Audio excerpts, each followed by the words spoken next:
क्लासों में हमने उपसह संयोजक यौगिक या जटिल यौगिक क्या होते हैं, सेंट्रल मेटल एटम क्या होती है और उपसह संयोजकता क्या होती है, इन चीजों पे हम लोगों ने क्या किया था भैया, बात की थी। अब हम लोग चलते हैं आगे। ठीक, जैसा कि हमको इस वीडियो में पढ़ना है लीगेंड, किसके विषय में पढ़ना है भैया, लीगेंड, कि लीगेंड हमारे क्या होते हैं, लीगेंड के विषय में पढ़ना है। तो देखिए डिफिनेशन को ध्यान से देखते हुए चलते हैं। वे परमाणु या समूह जो केंद्रीय धातु आयन से उपसह संयोजी बंध द्वारा जुड़े होते हैं लीगेंड कहलाते हैं। ये तो आपकी डिफिनेशन हो गई। लीगेंड क्या होते हैं, ये वो परमाणु या समूह होते हैं जो उपसह संयोजी बंध द्वारा केंद्रीय धातु या आयन से जुड़े होते हैं, केंद्रीय धातु या फिर आयन से जुड़े होते हैं, उन यौगिकों को हम लोग बोलते हैं लीगेंड। तो बात आ गई लीगेंड क्या होते हैं। लीगेंड कुछ नहीं होते हैं, केंद्रीय धातु आयन से उपसह संयोजी बंध द्वारा जुड़े आयन या आपके क्या मॉलिक्यूल्स को ही हम लोग क्या बोलते हैं, लीगेंड। जैसे कि मैं एग्जांपल के थ्रू आपको समझा देता हूं, यहाँ पे ध्यान से समझिएगा। जैसे लिखा है K4FeCN6, ये चीज लिखिए। आपको देखना है कि लीगेंड क्या होता है। क्या देखना है भैया, लीगेंड क्या होता है। तो ध्यान देखिएगा, आप सबसे पहले स्क्वायर ब्रैकेट को ढूंढिए। किसको ढूंढिए भैया, स्क्वायर ब्रैकेट को ढूंढिए। क्या ये आपका स्क्वायर ब्रैकेट हो गया, ये मिल गया स्क्वायर ब्रैकेट। इसके बाद आप क्या करिए, स्क्वायर ब्रैकेट में सेंट्रल मेटल एटम को ढूंढिए। तो मैंने बताया था कि जो आपकी सेंट्रल मेटल होती है तो स्क्वायर ब्रैकेट के जस्ट बगल में लिखी होती है, तो ये आपके पास सेंट्रल मेटल एटम हो गई। इसके बाद जो भी बचा है उसे लीगेंड कहते हैं। क्या बचा भैया, CN बचा है, तो CN आपका लीगेंड होगा। और ये जो नंबर है, इस नंबर को बोलते हैं कोऑर्डिनेशन नंबर। कोऑर्डिनेशन नंबर, इस नंबर को क्या बोलते हैं भैया, कोऑर्डिनेशन नंबर बोलते हैं। तो आपको पता चल गया लीगेंड क्या है। लीगेंड आपका स्क्वायर ब्रैकेट के अंदर होगा और जो केंद्रीय धातु आयन होगा उसके अलावा जो भी आपका कुछ होगा उसी को हम लोग लीगेंड बोलेंगे। जैसे कि कल के दिन हम लिख के दे दें, ये लिखा है, स्क्वायर ब्रैकेट को ढूंढा, मेटल मिल गई हमें, केंद्रीय धातु आयन मिल गया, इसके बगल में क्या लिखा है, CO। तो इसका मतलब यहाँ पे जो आपका CO लिखा है वही हमारा क्या है, लीगेंड है। जो CO लिखा है वो हमारा क्या भैया, लीगेंड है। तो समझ में आ गया लीगेंड क्या होता है। लीगेंड वो होता है जो आपका स्क्वायर ब्रैकेट के अंदर सेंट्रल मेटल एटम के अलावा जो भी कुछ है उसी को लीगेंड बोलते हैं। पहली आपकी डिफिनेशन कंफर्म हो गई। ठीक है, अब बात आ गई क्लासिफिकेशन ऑफ लीगेंड। लीगेंड कितने प्रकार के होते हैं, तो इन्हें दो प्रकार से वर्गीकृत किया जाता गया है। इनको दो प्रकार से वर्गीकृत किया गया है, जिसमें पहला होता है संयोजकता या दाता परमाणु के आधार पर। किसके आधार पर भैया, संयोजकता या दाता परमाणु के आधार पर। इस आधार पर लीगेंड तीन प्रकार के होते हैं। संयोजकता या दाता परमाणु के आधार पर लीगेंड कितने तरह के होते हैं, तीन तरह के। एक डंटी लीगेंड जिसको हम मोनोडेंटेड बोलते हैं, दूसरा होता है बाईडेंटी लीगेंड जिसको हम बाईडेंटेड लीगेंड बोलेंगे, तीसरा होता है बहुडंटी लीगेंड जिसको हम लोग पॉलीडेंटेड लीगेंड बोलेंगे। तो पहली हेडिंग हमने डाला कि एक डंटी लीगेंड क्या होता है। सबसे पहले हमने क्या डाला भैया कि एक डंटी लीगेंड क्या होता है, वे लीगेंड जिनमें केवल एक डाटा परमाणु होता है, जिसमें एक डाटा परमाणु होता है, एक डंटी लीगेंड कहलाते हैं। ऐसा जिसके पास आपका देखिए लीगेंड का काम है लोन पेयर को देना। किसको देना भैया, इलेक्ट्रॉन पेयर को देना। तो ऐसे आपके लीगेंड जिनके पास देने वाला केवल एक ही एटम होता है, उन लीगेंडों को क्या बोलते हैं, एक डंटी लीगेंड बोलते हैं। जैसे अमोनिया हो गया, वाटर हो गया, साइनाइड हो गया, आयोडाइड हो गया, ब्रोमाइड हो गया, फ्लोराइड हो गया, ETC, इस तरह के लीगेंडों को हम लोग क्या बोलते हैं, एक डंटी लीगेंड बोलते हैं। इनको नोट करिए, आगे चलते हैं। देखिए अगली जो चीज आपको पढ़ना है वो होता है बाईडेंटेड लीगेंड, ये जिसको हम डुईडेंटेड लीगेंड क्या कहते हैं। देखिए मोनोडेंटेड लीगेंड क्या था, एक डंटी लीगेंड किसको कहते थे, जिसका एक एटम अपना लोन पेयर दे सके उसको क्या बोलते थे हम लोग, मोनोडेंटेड बोलते थे। अब हमको पढ़ना है बाईडेंटेड लीगेंड। तो बाईडेंटेड लीगेंड क्या होगा, जो दो लोन पेयर दे सके, जिसके पास दो डाटा परमाणु होते हैं, जिनमें डुईडेंटी लीगेंड कहते हैं, जिसके पास दो डाटा परमाणु हो, दो इलेक्ट्रॉन को देने वाले लोग हों। जैसे कि यहाँ लिख लें एक स्ट्रक्चर, ध्यान देखना, CH2 NH2 और NH2। तो इसके पास भी लोन पेयर है और नाइट्रोजन के पास भी लोन पेयर है। तो ये अपना लोन पेयर नाइट्रोजन दे सकता है, ये भी दे सकता है। तो दो अलग अलग परमाणु अपने लोन पेयर दे सकते हैं। तो ये आपका कैसा होगा, बाईडेंटेड होगा। इसका नाम होता है, ईन से लिखा होता है, कंपाउंड के अंदर इसको ईन लिख देते हैं। इस पूरे स्ट्रक्चर को कैसे लिख देते हैं, ईन से लिख देते हैं। नाम की बात की जाए तो इसका नाम होता है एथिलीन डाईएमीन। दूसरा नाम होता है इसका ETH1,2 डाईएमीन। तो इसके दो नाम होते हैं, दोनों नाम याद रखना। एक नाम होता है एथिलीन डाईएमीन और एक होता है इथेन 1,2 डाईएमीन। ठीक है, एक ये हो गया। और देखिए बाइडेंटेट का और अगर एग्जांपल आपको देखना है तो ऑक्जिलेट के फोटो को ध्यान से देख लीजिए। क्या ऑक्जिलेट ऐसा होता है? क्या ये होता है भैया? क्योंकि ऑक्जिलेट क्या होता है, C2O4 माइनस का 2, इसको ऑक्जिलेट बोलते हैं। माइनस का 2 वाले को क्या बोलते हैं भैया? ऑक्जिलेट बोलते हैं। अगर ये ऑक्जिलेट है तो क्या इसके पास यहाँ से माइनस के साथ इलेक्ट्रॉन दे सकता है? क्या ये भी लेंगे? तो इसका मतलब ये क्या है, बाइडेंटेट है। इसमें डाटा है कि देने वाले मेरे पास 2 परमाणु है, तो इसको भी क्या बोलेंगे, बाइडेंटेट। इसका नाम होता है ऑक्जिलेट। ठीक है, ऑक्जो लिख के आता है। कैसा आता है भैया? ऑक्जो। ठीक, -2 इस तरह से लिख के आपका कंपाउंड में आएगा। तो ये बाइडेंटेट लिगेंड समझ में आ गए। अब हम चलते हैं बाउडंटी लिगेंड में।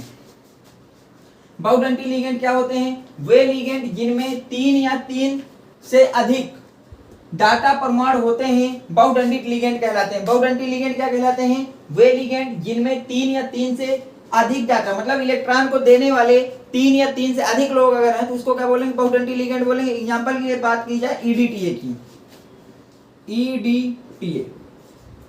तो EDTA का स्ट्रक्चर पहले देख लीजिएगा कैसा होता है। CH2N CH3COOH।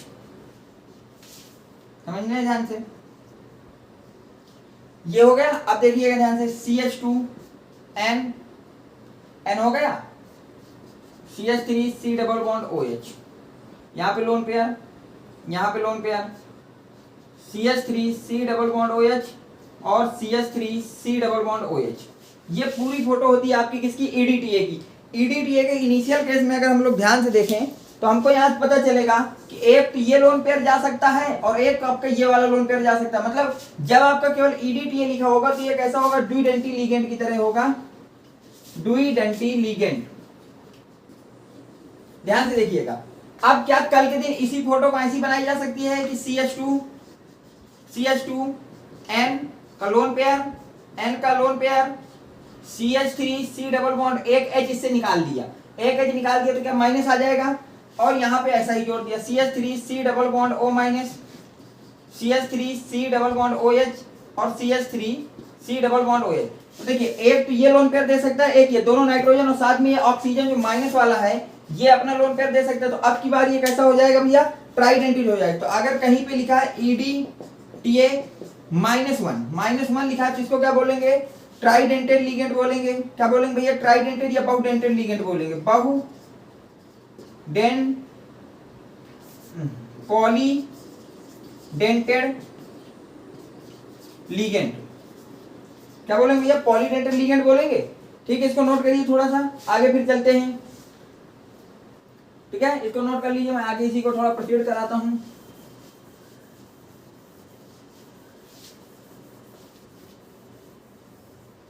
अब देखिए अगर हम बात करें, सॉरी, इसकी अगर हम लोग बात कर रहे हैं तो अगर हम इसके आगे की बात करें तो ध्यान से सुनिएगा क्या होगा कि ये जो आपके पास बहुडेंटेड या पॉलीडेंटेड लिगेंड है, इस केस में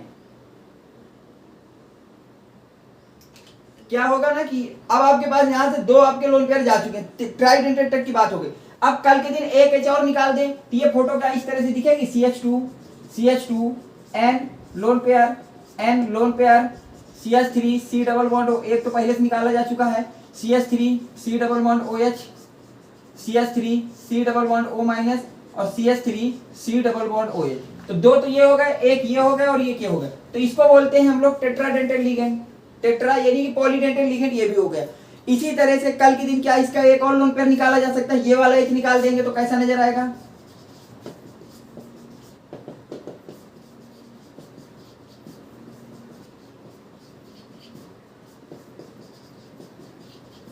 क्या ये फोटो इस तरह से नजर आएगी? तो आपके पास EDTA माइनस और EDTA माइनस का 2 और EDTA माइनस का 3। तो जब आपका EDTA होगा तो बाइडेंटेड होगा, जब EDTA माइनस होगा तो ट्राइडेंटेड होगा, जब आपके पास EDTA -2 होगा तो टेट्राडेंटेड होगा, जब EDTA होगा तो ये पेंटाडेंटेड होगा। और अगर इसमें एक और H निकाल दिए, जैसे ये जो लिखा है, ये क्या हो जाएगा? EDTA हेक्साडेंटेड हो जाएगा। तो ये आपके पॉलीडेंटेड के एग्जांपल हो गए, इसको नोट करिए। इसके बाद आगे चलते हैं कुछ और कॉन्सेप्ट में। ठीक है, पहला क्लासिक हो गया, ये पहला क्लासिफिकेशन हो गया लिगेंड का on the basis of data atom. अब हम लोग करेंगे चार्ज के बेसिस में लिगेंड को कितने भागों में डिवाइड किया जाता है, इसको नोट करिए, आगे चलते हैं। देखिए हमने जो है अब तक जो लीगेंट थे उनको हम लोग डाटा प्रमाण के आधार पर डिवाइड किया था। अब हमको जो लीगेंट है उनको आवेश के आधार पर हमको वर्गीकरण करना है। आवेश के आधार पर लीगेंट का वर्गीकरण। आवेश के आधार पर लीगेंट तीन प्रकार के होते हैं। आवेश के आधार पर लीगेंट तीन प्रकार के होते हैं। उनमें से पहले टाइप का लीगेंट होता है धनात्मक लीगेंट, जिसको बोलते हैं पॉजिटिव लीगेंट। दूसरा होता है आपके पास ऋणात्मक लीगेंट, जिसको बोलते हैं निगेटिव लीगेंट। तीसरा होता है उदासीन लीगेंट, जिसे हम बोलते हैं न्यूट्रल लीगेंट। तो आप सबसे पहले हम हेडिंग डालते हैं धनात्मक लीगेंट क्या होता है। देखिए धनात्मक लीगेंट क्या है कि वो मॉलिक्यूल या एटम जिनके ऊपर पॉजिटिव चार्ज हो और साथ में वो अपना लोन पेयर दे रहा हो, इलेक्ट्रॉन देने की क्षमता रखता हो और उसके ऊपर स्वयं पॉजिटिव चार्ज हो, तो उनको हम लोग बोल देते हैं धनात्मक लीगेंट। तो देखिए डेफिनेशन क्या लिखेंगे, धनात्मक आवेश युक्त लीगेंट को धनात्मक लीगेंट कहते हैं। ये संकुलों में बहुत कम पाए जाते हैं, इसकी जो संख्या होती है बहुत कम होती है। देखिए जैसे आप देखिए NO+ और आपका एक लीगेंट होगा, इसको नाइट्रोसिल बोलते हैं। इसके बाद एक होता है NH2, इसको हम लोग बोलते हैं हाइड्रोजीनियम। क्या बोलते हैं भैया, हाइड्रोजीनियम। तो अब तक जितना भी आपको सिलेबस में पॉजिटिव वाला मिलेगा, आपके सिलेबस में या तो NO+ मिलेगा या फिर NH2 मिलेगा, जिसको हम बोलते हैं हाइड्रोजीनियम। इसके अलावा कोई तीसरा धनात्मक लीगेंट आपके सिलेबस में नहीं मिलने वाला है। ठीक है, अब हम चलते हैं ऋणात्मक लीगेंट क्या होते हैं।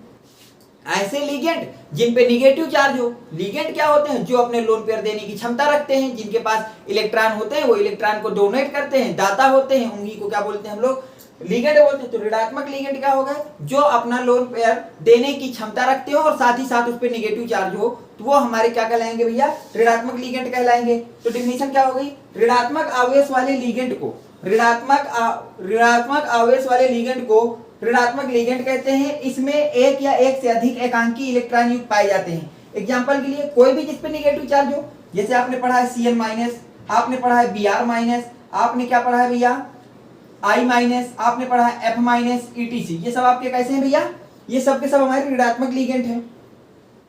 अब हम बात करते हैं उदासीन लीगेंट के, या जिसको हम बोलते हैं न्यूट्रल लीगेंट। उदासीन लीगेंट क्या होता है, ऐसे लीगेंट जिन पे ना तो पॉजिटिव चार्ज हो ना निगेटिव चार्ज हो, उन लीगेंटों को बोलते हैं उदासीन लीगेंट। लीगेंट क्या होते हैं, जो अपने लोन पेयर देने की क्षमता रखते हैं या जो अपने लोन पेयर देते हैं, उनको लीगेंट कहते हैं। और न्यूट्रल लीगेंट या आपके उदासीन लीगेंट क्या हो गए, जिसके ऊपर कोई चार्ज ना हो, ना तो प्लस हो ना माइनस हो, ऐसे लीगेंट को न्यूट्रल लीगेंट बोलते हैं। तो डेफिनेशन क्या हो गई, ऐसे लीगेंट जिन पर कोई आवेश नहीं होता, ऐसे लीगेंट जिन पर कोई आवेश नहीं होता है, उदासीन लीगेंट कहलाते हैं। उदासीन लीगेंट कहलाते हैं। ये आणविक प्रकृति के होते हैं, ये आणविक प्रकृति के होते हैं। इनमें एक या एक से अधिक एकांकी इलेक्ट्रॉन युग्म पाए जाते हैं। इनमें एक या एक से अधिक एकांकी इलेक्ट्रॉन युग्म पाए जाते हैं। इनको क्या बोलते हैं, उदासीन लीगेंट बोलते हैं। तो आपको ये तीनों लीगेंट है। एग्जांपल के लिए अगर मैं बात करूं इनकी, तो एग्जांपल के लिए देखिए आपने लिख दीजिए NO, ठीक है, वाटर, अमोनिया, ये सब आपकी ETC, ये सब जितने भी लीगेंट है इन पे कोई चार्ज नहीं होता, तो ये न्यूट्रल लीगेंट हो। ये सारे क्या लीगेंट,